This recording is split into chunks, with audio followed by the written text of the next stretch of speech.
running stories and connects you to the newsmakers. Citi News.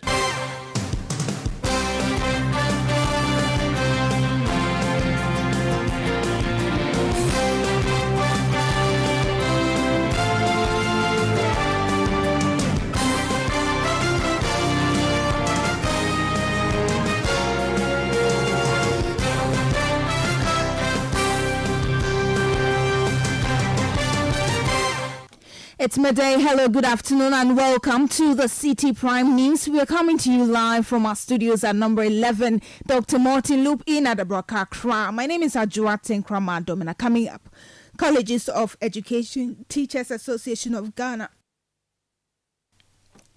CTAC defies request for a meeting by Fair Wages and Salaries Commission.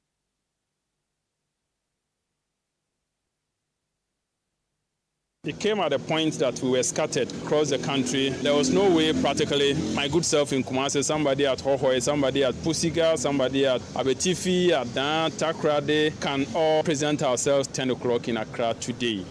Also coming up, businesses renews calls for a doomsday timetable following an announcement of a possible load shedding for 3 weeks by the Ghana Grid Company and ECG. If you know maybe today or tomorrow next, you are not having power, what do you do next? You give the customer themselves, they want to know. Because they might not come yesterday like this, there wasn't light. Still in the bulletin, parliamentary expert calls for strict sanctions to address absenteeism in Parliament. In the past, when some of these issues came up, I think some of us have said that if we know we can punish our own, that is, if Parliament knows that they cannot punish their own for absenteeism, then perhaps they should consider other methods of dealing with absenteeism, like what is done in some European countries. And later, staff of NIA to meet Fair Wages and Salaries Commission today over conditions of service. Stay with us for details of these and more stories coming your way in the next 30 minutes. Remember, the bulletin is live around the globe on citinewsroom.com, on YouTube and on Facebook. We are on Citi 97.3 FM. Across the country, you can find us on a number of affiliates in the Western region. This is Beach 105.5 FM in Takrade. In the Bono region, Greener 95.9 FM in Sunyang. In the Ashanti region, Focus 94.3 FM in Kumasi. Orange 107.9 FM in Kumasi. In the Volta region, Revival 99.3 FM in Tajewu. Northern region, Radio Bimbala 91.9 FM. In Upper East Tanga 93.7 FM in Bolga. And in Upper Western Song 97.3 FM in Wajirapa 96.1 FM. Citi Prime News at 12 midday. Updates you on all the running stories and connects you to the newsmakers. Citi Prime News at 12 midday. Updates you on all the running stories and connects you to the newsmakers. Citi Prime News at 12 midday. Updates you on all the running stories and connects you to the newsmakers. Thank you for your company this afternoon. Let's begin with strike action, and the Colleges of Education Teachers Association of Ghana, CTAC, has declared an indefinite strike action effective today, June 14, 2024. This is in reaction to the government's delay in implementing the National Labour Commission's habitual award orders and negotiated conditions of service. The association has urged its members across all 46 public colleges of education in the country to withdraw teaching and related services effectively until their grievances are resolved. Here's the president of CTAC, Prince Obenhima, speaking to Citi News. Then the commission said, okay, for the employer to be able to do this, they need to conduct staff audit so that the staff audit will establish the relativities. Finish the staff audit within some time frame. That is by 31st July, you ought to have finished the staff audit. And when you finish it, implement the outcome of the staff audit retrospectively in January 1st, 2023. All those things have not been done. As these things remain, it is like people are signing other people's death warrants. A serious economic, infringement on our rights because Prince Obenhima is president of the Colleges of Education Teachers Association of Ghana, CTAG. Well, Citi News understands that CTAG was scheduled to meet with the Fair Wages and Salaries Commission earlier today. However, the meeting did not take place as expected. And according to the CTAG president, Prince Obenhima, the invitation was given on short notice, which prevented their participation. It came at a point that we were scattered across the country. And there was no way, practically, my good self in Kumasi, somebody at Hohoe, somebody at Pusiga, somebody at Abetifi, Adan, Takrade, can all present ourselves 10 o'clock in Accra today. So we sent a decent apology in writing to them. But it's important to mention that the solution to the problem doesn't lie in meetings. It is simple. Orders have been given. The solution lies in implementing the orders. And I'm not sure it requires the presence of CTAG in any meeting for the orders to be complied with. You have the president of the Colleges of Education Teachers Association of Ghana, CTAG, Prince Obenhima.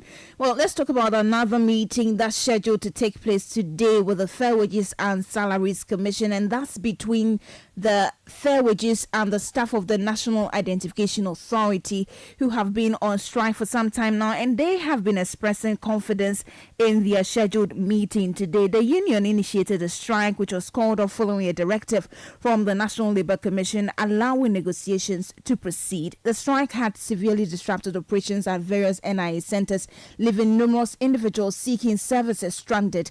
Well, in an interview with Citi News, the secretary of the NIA staff, Kwabena Duchreme, indicated that they might declare another strike if today's meeting does not yield positive results. Reasonable and fair compared to what our colleagues in other public or government institutions are receiving, comparing their degrees or certificates that we are holding from master's level, first degree, diploma up to SSC, and then the number of years of experience against what is happening in NIA, then we are going to be okay. Today is the Classico. You're expecting the government to come home. It's a very good offer. Then we will also accept it in the interest of Mother Ghana. And they have also indicated to the general public that if today they are not successful, they will declare the strike on our behalf, and it will be something that nobody should expect.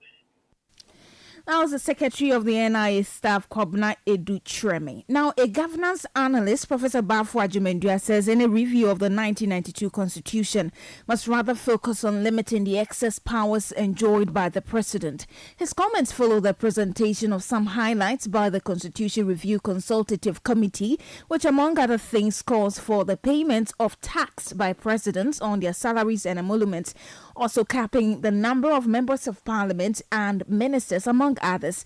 Now, speaking to Citi News, the co-founder of the Center for Democratic Development, CDD Ghana, says the committee is only scratching the surface of the real problems with the 1992 Constitution. These suggestions or recommendations barely scratch the surface of the problems that we have with our Constitution. Imposing taxes on president's salary and emoluments and capping the parliament at 277 and doing away with excessive ministers, maybe only 25 and all that. These are just scratching the surface. The crucial issue we need to deal with is how we devolve power to ensure that district assemblies become the focus of development in the country. The current constitution has placed so much power at the executive that literally every part of this country has to look up to the president for what they need. Even though the constitution has a chapter on decentralization, no government in this republic has taken particular note of. The only thing we have succeeded in doing is what we call administrative decentralization, where we have created these districts and there's some administration in these areas. And even then, the head of the district is appointed by the president. Meanwhile, the governance analyst has also called for a unity government to reduce the politicization of issues. According to him, politics has divided the country at the expense of Ghana's national development, a situation he finds suffocating. looking at the conflicts we usually have, continue to have in our politics, can we learn something from elsewhere? Currently, you find that in South Africa, at their last election, the ANC didn't win majority. So what are they doing? They are forming a unity government to bring the country together for development. Why can't we say, if we go for elections and nobody gets the majority, that's a 50+1, there should be unity government to unify us, because so far we are so divided by our politics. Everything has been so politicized. As a nation, we are suffocating. Professor Bafra Jemandua is a governance analyst and the co-founder of the Center for Democratic Development, CDD, Ghana. Now, business owners dependent on electricity for the operations have renewed calls for a clear-cut load-shedding timetable. This follows a 3-week intermittent power outage announced by the Ghana Grid Company, GridCo, and the Electricity Company of Ghana, ECG, occasioned by a reduction in gas supply from Nigeria. Some barbers and tailors speaking with Citi News say a timetable is needed to enable them plan the operations. They should look at it and bring alternative for us, because this generation, we depend on the energy, especially electricity, more than everything. If there is no electricity, then everything, it will be down. You cannot communicate, you cannot do everything. So we are pleading with them maybe to look at it very well and come out with different strategy that maybe we can survive with distance. We are in already. There's nothing to prepare. My job is about this in the barbering. So when there's no light, meaning I can't work. That's the whole this thing. So what I'll do is we schedule with the customers the time that maybe the light will be available. Then we'll communicate and then they will come. That's the only best I can do. Because buying the what you call a generator itself, I can't even afford the current fuel now. So the best for me is to just reschedule with my customers. So if the power comes, and then even if it happens to be at night, I'll still must stand in and work at night. You hear some business owners speaking to Citi News. Away from that, the Ministry of Health has assured that its relationship with the Global Fund will remain intact despite ongoing delays in clearing free medical supplies at the port. The ministry has pledged to clear the blockage of medical supplies within the next 2 weeks. Now, this commitment follows rising concerns and planned demonstrations by health-focused civil society organizations which are advocating for the release of these essential Global Fund medicines for malaria, tuberculosis, and HIV. Amid fears that these delays could jeopardize Ghana's standing with the Global Fund, the health minister, Dr. Bernard Okoboy, has affirmed that his office is actively engaging with stakeholders of the fund for a resolution. If something is not too perfect and is affecting a relationship negative, is not positive for the relationship, what do? You show signals that you are serious about the relationship. I was in Geneva, I met the head of the Global Fund, and I told him that, look, take it from me. I'm going to work hard to make sure that we clear these containers this month. In fact, he even said that the meetings with his team, the country, Global Fund country team, is not too regular. I told him every week, I'm ready to meet your team. We've taken enough steps to let them know. In fact, even within the Ministry of Health, our team that works with Global Fund, we've done some changes just to send a signal that we want to improve on the relationship. And it's in the interest of both Ghana and Global Fund to work together, because the funds and commodities that they have, once we have patients here, they can't go and throw it away. They need to give it to us. We also have obligations. We also have to work towards it, and that we are going to do. You hear the Health Minister, Dr. Bernard Okoboy. Now, the police in Dambai have invited the owner of the boat involved in an accident on River Oti on Tuesday for questioning. 3 people drowned and 7 others rescued after the boat capsized during windy conditions. Assembly member for the Dambai Lakeside electoral area, Emmanuel Atali, updating Citi News on the issue, said the boat owner has been invited while investigations into the matter continue. He also added that the search party is still patrolling to retrieve the bodies of the deceased. We are still looking for the dead body, but the police people have let us bring the operator who is driving the boat operator. So still I'm talking now, the people are still on the lake looking for the dead body. But the first, what the thing has happened, where they have to write a statement before. But he is the one who know where the incident happened. So as of now, we are now at the police station to write a statement here. From here, before we are still moving to the center for the dead body again. The people that are rescued, they are now recovering. I mean, they are now, all of them are good condition. But those people who dead, their families are sad. And that the whole community or the whole town of Dambai and Njare, they are on a sad mood.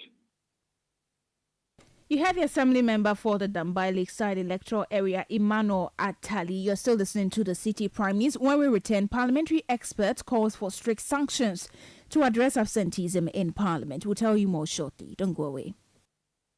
Citi Prime News at 12 midday. Update you on all the running stories and connect you to the newsmakers. Without access to basic services such as water, sanitation, and hygiene, people are vulnerable to water shortages, diseases, and malnutrition. Water, sanitation, and hygiene services can improve people's resilience to climate change. This election, ask your favorite politicians about their plans for tackling climate change and improving access to water, sanitation, and hygiene. Let this define who you vote for. At WaterAid, we believe in the future where our leaders prioritize climate change, water, sanitation, and hygiene. Your vote can make this possible. Channel 1 TV is live on DSTV, GoTV, and HD+. On DSTV, find us on Channel 363. On GoTV, we're on Channel 117. And on HD+, get us on Channel 108. On a digital TV, run a new search. But take note that without an antenna, you cannot access Channel 1 TV. Channel 1 TV can be accessed on any free-to-air digital box, like the DSTV and HD+ boxes. Channel 1 TV. Telling your story, empowering change. Citi Prime News at 12 midday. Update you on all the running stories and connect you to the newsmakers. You're welcome back. Let's bring you some other stories. The Executive Director of the African Center for Parliamentary Affairs, Dr. Rashid Rahman, is calling on Parliament to initiate strict sanctions to address the issue of absenteeism in the House. Dr. Rashid's concern follows complaints by the minority that most members of the majority have abandoned parliamentary business for campaign tours with the flag bearer of the New Patriotic Party, Dr. Mahmoud Bawumia, since the House resumed from recess. Here's the Executive Director of the African Center for Parliamentary Affairs, Dr. Rashid Rahman, speaking to Citi News. Parliament has been very weak when it comes to dealing with this matter, either because the kind of sanctions and the measures put in the Constitution and the standing orders are, ones that a Parliament cannot realistically implement, or the leadership of Parliament is running away from its responsibilities.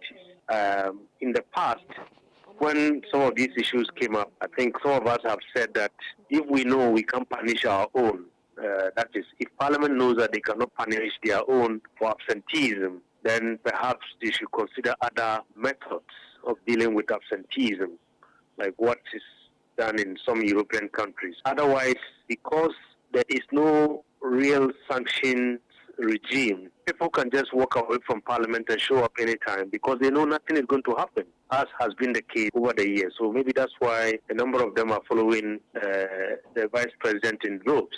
And maybe we might wake up and see the other group also following their presidential candidate in droves. And then we would have a completely empty house. Dr. Rashid Rahman is Executive Director of the African Center for Parliamentary Affairs. Now, the Ashanti Regional Branch of the Opposition National Democratic Congress has threatened to take action against some senior police officers who are allegedly sabotaging their political activities in the region. Speaking on the outcome of the just ended voter registration exercise, the party accused the New Patriotic Party and the police in the region of using illegal means to transfer votes to the strongholds of the NDC.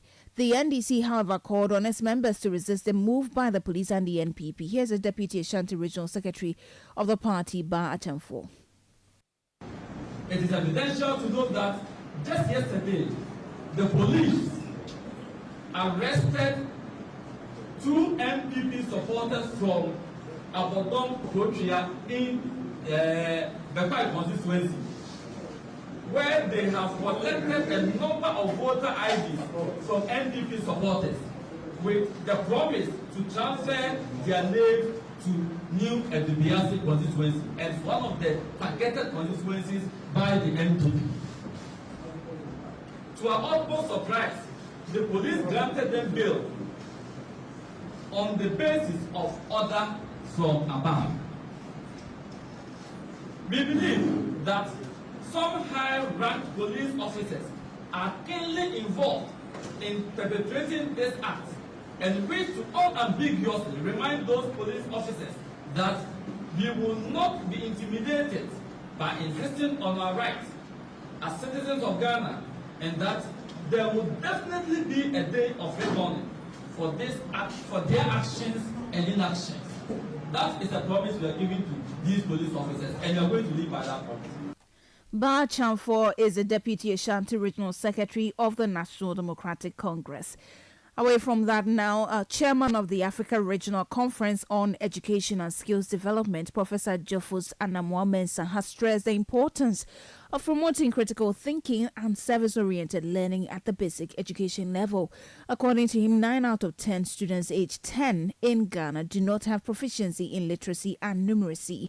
Speaking at the opening ceremony of the Africa Regional Conference on Education and Skills, Professor Jofus Anamwa-Mensah questioned the underlying causes of the significant gap and underscored the need for developing basic skills in critical thinking and other essential areas. We have a situation where in Africa, 9 in 10 children cannot read with comprehension by the age of 10. Foundational skills in literacy and numeracy, critical thinking, problem solving are not being promoted at the basic level. These are skills upon which further education and skills development can be built. But again, the question is, where do we start building the skills? Is it at the basic level, or is it at the secondary level? Is it at the university level? At the moment, in sub-Saharan Africa, less than 10% of the population is in tertiary education. And if you look at it, 90% are not in the higher education level. That was the chairman for the Africa Regional Conference on Education and Skills Development, Professor Jofus Anamwa-Mensah. Now, Stop TB Ghana, one of the civil society organizations in health, is advocating for the Ministry of Health to prioritize the TB container as well as other essential drugs stacked at the port. They believe this will alleviate the sufferings of TB patients and who are struggling due to the current shortage of the drugs at various hospitals. The Ministry of Health has announced that it will clear the drugs from the port after securing some 7.4 million cedis to do so. David Kwesi Afre is Executive Secretary of Stop TB Ghana. I'm saying this because, of course, we already have shortage of the TB medication in the country. And so we can, if we wait for 2 weeks, assuming the last container comes out on 30th of June, and that becomes the TB container, we may lose lives. And so we want to use your medium. In fact, I have just finished signing a letter. I was about to call the personal assistant of the minister so we can deliver the letter to them. The Stop TB Partnership Ghana and the TB Fraternity is actually asking the minister to prioritize the TB container. You heard David Kwesi Afre, he's Executive Secretary of Stop TB Ghana. Now, transporting large sums of money is a duty-bound task fraught with dangers, such as navigating through heavy traffic and the threat of armed robbery or for a meager salary. Bullion van drivers are essential to Ghana's financial system but lack a platform to voice their concerns. In the special report, Citi News' Fred Duho assesses the operations of bullion vans in the country. Imagine the unease of having a large amount of money at home without proper security, or the anxiety of moving through town with a bag of cash. The rise of digitalization has transformed everything, reducing the risk of robbery attacks on individuals by enabling money transfers directly from one bank account to another, eliminating the need to carry large sums of cash. Despite this, attention has shifted to vehicles that transport cash. Bullion vans do play a very critical role in the financial ecosystem in Ghana. They transport money from banks as well as from businesses across the entire city and even by extension the entire country. They take money to ATMs like this for individuals who are customers of these banks to withdraw money for their daily lives. Bullion vans have become prime targets, with robberies surging from 2020 to 2023, raising significant security concerns for the drivers tasked with protecting the money. On 22nd June 2023, a young police officer was killed in a bullion van attack in Ablekuma in Accra, leaving his family in mourning. Similar incidents have occurred in East Legon and Jamestown in Accra and Fomina in the Ashanti region. For security reasons, I spoke with a former bullion van driver who I will call Kingsley. I go to customers taking money to bank. Actually, I go to 4 banks before I close. Afternoon time around 4:30, the bank give us time. So by 4:30, you have to be there with the money. So actually, I go Stanbic, Fidelity, and I think Access Bank also. That was 4 banks. Okay. So the bank I be doing was Stanbic. And my route I be taking money is Agublushi. So that day I was in somewhere else, and they give us call that one of policemen have been shot at Agublushi. So we shouldn't go there. Yeah, that day I went to someone route at this Odoko. So that's the place I get the call. Amidst the spate of robberies, Kingsley lost his job. Banks were required to acquire or hire bulletproof vans, each costing over $500,000, leading to sacrifices like Kingsley's job. So following the end, they called us to office and they said, now the way the things have been going for Arabes, we should hold on for some time and get that was bulletproof before we continue the rest. A directive for all banks to use bulletproof bullion vans significantly reduce robbery attacks. Instead of me going with police, I go with security, because we our side we have security and we have those who are using police. Yeah, and sometimes we go with Sundays or as overtime. Saturday and Sunday is overtime. So Saturday and Sunday, I take police at 37. Saturday to like that. So Monday to Friday, I don't go with police. I go with security. That day when they give us call, we are the Odoko. It is security I was working with before they give me a call. How dangerous it is when driving bullion van? You don't have to be in traffic. And the time they give you have to obey the time. If you reach 5, they will block the people money instead of putting it into them account, so that to reflect it, they'll see that they have money in the account. Because of the 4:30, you haven't been there, you have been there around 5. And let's follow money before they'll do that project for them.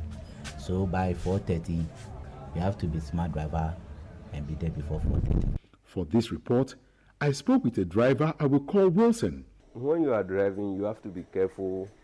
Me, I didn't face any risks, but sometimes when you are as a driver, when you are driving, you have to watch your mirror. When maybe you move from here and you watch the area, when somebody is following you, you have to change your destination. On his days off, he helps his wife in her shop. Wilson's motivation to continue driving a bullion van is his 2 children. Despite the risks, he earns a meager monthly salary of 1,100 Ghana cedis, less than $80, plus a 300 cedis bonus. They pay through bank, but now they make it contract. 1-year contract, and we are fighting for it to let them make it permanent. And now the pay to is 1,001 for driving alone. We talk and when other allowances. other allowance is 300. So when you talk, when you go and get involved of accident, the car is comprehensive for insurance. But either they will sack the person or they will deduct from the pay. That one too is very bad. It has some bullion van operators speaking to Citi News' Fred Duho in that report. And that brings us to the end of today's edition of Citi Prime News, which has been live from our studio in Adabraka, Accra. For more stories, please log on to citinewsroom.com.